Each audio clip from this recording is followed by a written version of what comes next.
Veliki pozdrav svima! Tema današnjeg videa sin i ja. Danas ću vam malo pričati kako to sin i ja funkcioniramo u svakodnevnom životu. To vam je jedna harmonija međusobnog uvažavanja i tolerancije. Ali prije nego što pređemo na sam video, vjerojatno ste primijetili da nešto posebno nisam fotogeničan danas. Ako ste gledali posljednji video, u njemu sam najavio da mi se punica sprema u goste. Sada možete zaključiti da je bila. Svi vi koji niste pogledali još video, toplo ga preporučujem. Nego da se mi vratimo na naš video.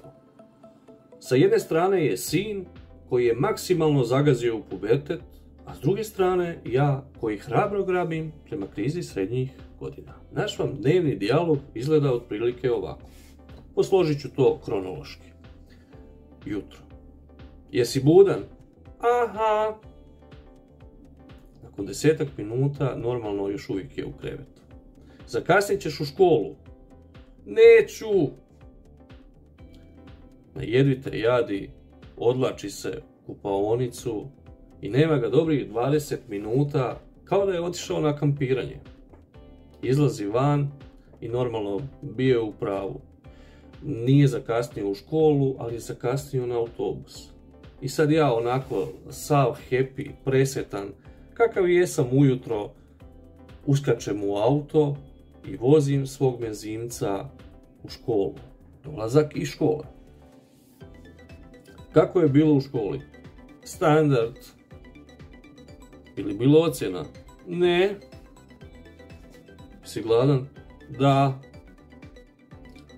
Odmah vidim, željeni razgovor. Nije mogao dočekati da dođe kući da popriča sa svojim tatom. Stigla nam je i večer. Nemoj biti dugo na kompu.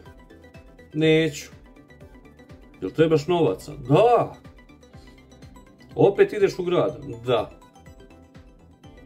Štopao sam na vrijeme. Velikih 5 minuta smo potrošili na našu dnevnu komunikaciju. Taj pubertet.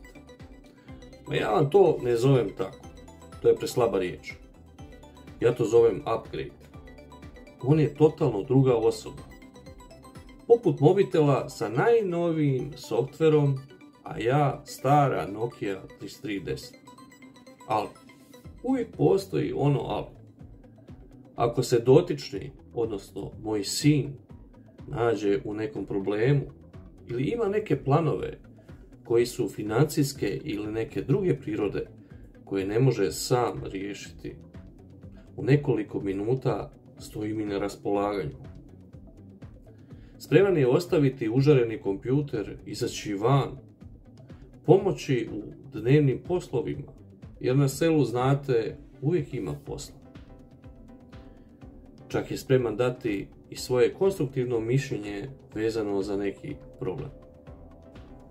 Ja tada vesel ko radi. Ali ta pjesma kratko traje. Kada su njegovi planovi realizirani, vraća se na početne postavke. A ja sam opet ona stara Nokia koja ne razumije da su sad neka druga vremena. Ali budimo realni. Nije sve sjajno, ni bajno, ni kad sam ja u pitanju.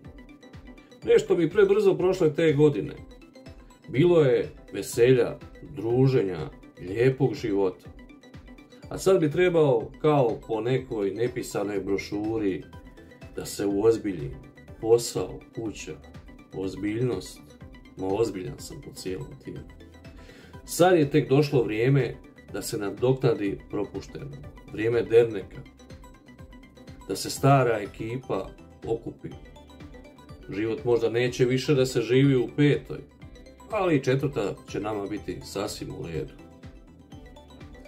Kad sve zbrojim i oduzmem, crtu podvučem, pa ja i sin i nismo tako različiti. Što više, čini mi se da imamo iste simptome. Ostaje nam nada u brzo ozdravljenje. Nadam se da vam se svidio ovaj video. Ako još niste, pozivam vas da se pretplatite na kanal. Do sljedećeg videa, Puno pozdrava!